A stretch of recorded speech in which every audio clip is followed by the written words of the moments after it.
تو این ویدیو قراره بهتون بگم چجوری گیم توربو شیائومی فعال کنید و یه دونه گیم بوستر خفن بهتون بدم مخصوص سامسونگ تا دیگه به هیچ عنوان داخل گیم های سنگین مثل کال آف دیوتی و پابجی موبایل یا هر گیم دیگه به هیچ صورت لگ نزنه. خب من کدن همین هستم و ممنون میشم تا انتهای ویدیو با من همراه باشید. سلام به قلبای داداش، امیدوارم هر کسی حال خودتون و خانواده‌تون خوب باشه. آقا حالتون چطوره؟ خوبید؟ سلامتید؟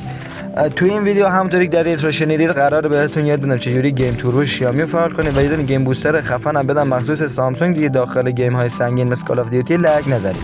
خب با اولین برنامه شروع میکنیم. چیه گیم توربو؟ گیم توربو مال خود شیائومی، لازم نیست دانلود کنید. البته یه سری هستن دارن میگن باید دانلود کنید این چیزا، دوستان عزیز کسشی میگن. خب اینجا این کار بعد داشتم براتون میگفتم گیم توربو شیائومی مال خود شیائومی، یعنی به هیچ صورت نمیخواد دانلود کنید. بعد این گیم توربو برای شما چی کار میکنه؟ گوشیتون رو بهینه سازی میکنه، بازیتون رو روونتر اجرا میکنه، دمای گوشیتون رو تا جایی که بتونه میاره پایین اگر مثلا بستگی به اون جایی که دارید، و FPS و گرافیکی که بهتون میده رو نشون میده. از اون ور حساسیت لمسش رو میتونید تنظیم کنید که دیگه به هیچ صورت داخل بازی گوشیتون کند کار نکنه.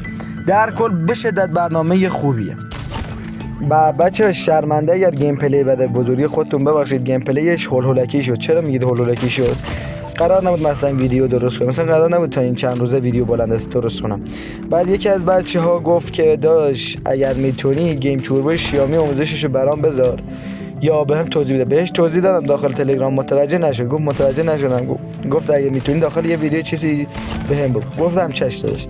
و این ویدیو رو به خاطر اون دوستمون درست کردم. و اگر هم نظری چیزی در مورد ویدیو دارید بدید که چه ویدیو در موردش براتون درست کنم. تنظیمات میخواید، سنس میخواید، هاد میخواید، هر چی که هست به هم بگید و حرف دیگه اضافه نمیزنم. بریم سراغ آموزش گیم توربو.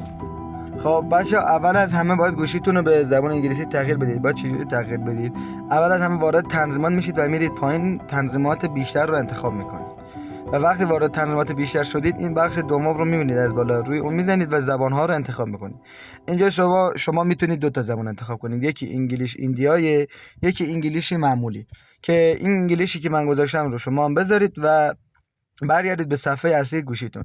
حالا میرید وارد برنامه امنیت گوشیتون میشید. از این بخش نگاه کنید گیم توربو پایین برای من نوشته عکس دستی پلی استیشن، کلیک میکنید و وقتی که وارد شدید با این بخش شما مواجه میشین، زده گیم توربو نگاه کنید از اون بالا.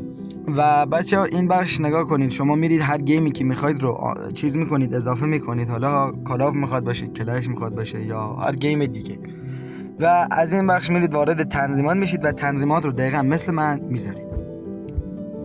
خب بخش اول سه تا گزینه اولی رو آن میکنید و چهارمیش رو آف میکنید و میایید پایین و روی این مثلا یه فلش زده روی اون کلیک میکنید و ما میشید براتون بالا بیاره. خب حالا وقتی براتون آورد روی اون دایره کلیک میکنید و کال آف دیوتی دوباره اضافه میکنید و دوباره میاد پایین گزینه رو روشن میکنید و دوباره از این بخش کال آف دیوتی دوباره آن میکنید. خب میایم بخش دوم. بخش اولش نگاه کنید سه تا گزینه است، وسطی آن میکنید، دو تا دیگه‌اش آف. میاید بیرون از این بخش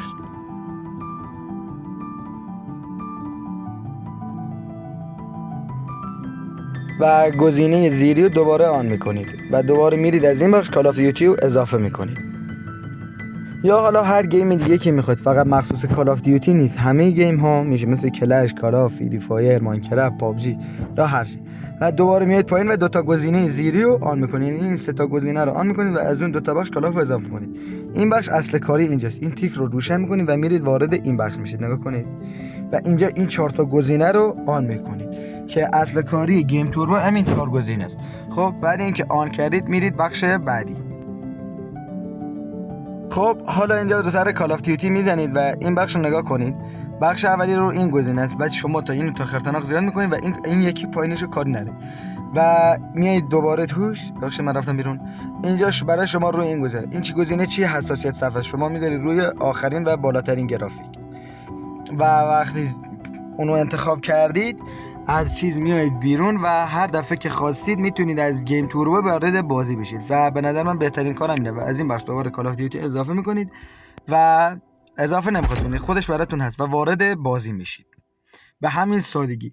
و البته داخل خود بازی هم باید یه سری کارا کنید. این بخش رو یعنی صفحتون بکشید به سمت چپ یا راست، میبینید این بخش براتون میاد، اون تیک آبی وسط هست، اون رو میزنید و اینجا گیم توربو براتون روشن میشه و خیلی کارتون رو راحت تر میکنه. خب بچه‌ها این بود از آموزش گیم توربو مخصوص شیائومی و بریم سراغ گیم بوستر سامسونگ. و البته بچه‌ها اگر میبینید من وسطش صدام خیلی بد میشه، بزرگی خودتون ببخشید، میکروفون ندارم، دارم با میکروفون خود گوشی ریکورد میکنم و در کل به بزرگی خودتون ببخشید. خب حالا بریم سراغ گیم بوستر سامسونگ. گیم بوستر سامسونگ چیکار میکنه؟ شما میتونید تعیین کنید چه FPS بهتون بده، چه گرافیکی بهتون بده و با چه سرعتی کلافتون رو بالا بیاره.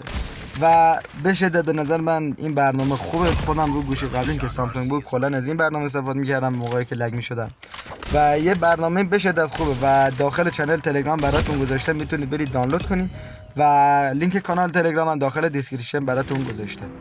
البته میتونید از جاهای دیگه مثل فروشگاه پلی یا مارکت یا بازار دانلود کنید، ولی به نظر من این نسخه که براتون گذاشتم رو دانلود کنید چون نسخه بروزشه و داخل برنامه‌ها یا سایت‌های مختلف نسخه غیر بروزشه یا مثلا یه نسخه پایین‌تر از اون نسخه و در کل براتون داخل کانال تلگرام گذاشتم. خب بریم سراغ آموزش این برنامه خفن. خب وارد برنامه‌ای که داخل چنل تلگرام گذاشتم میشید و گفتم بهتون دانلود میکنه، لینکش هم داخل دیسکریپشنه.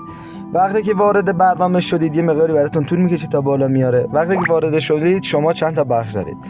بخش ها چیان؟ یکی اول از همه این روی این به اضافه کلیک میکنید و از این بخش کال آف دیوتی تون رو اضافه میکنید یا حالا هر گیم دیگه که هست و میاید بیرون. از اینجا از سمت راست به چپ شروع میکنیم به گزینه گفتن. نگاه کنید بخش اول گرافیک و FPS. گرافیکتون رو میزنید روی 0 و FPS تون رو میزنید بین 60 تا 120. روی 144 نذارید به هیجانات تاثیر نره و سیو پایین رو میزنید و وای میسید براتون تا بالا بیاره.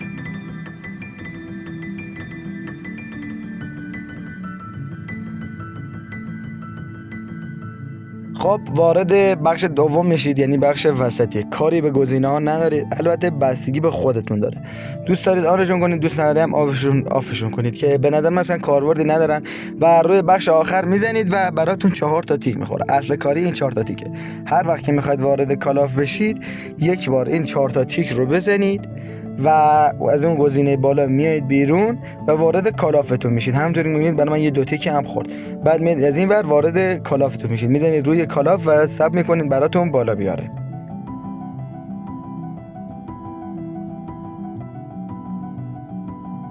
و البته یه مقداری براتون طول میکشه، خودش به صورت خودکار وارد کالاف میشه.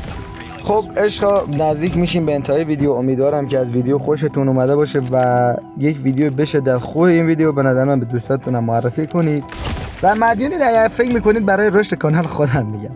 و غیر از شوخی این 2 تا برنامه رو استفاده کنید، به شدت براتون خوبه و هیچی نمونه. و نظری داشتید در مورد این ویدیو بدید و اگر هم دوست دارید ویدیویی براتون درست کنم داخل کامنت ها بگید حتما براتون درست میکنم.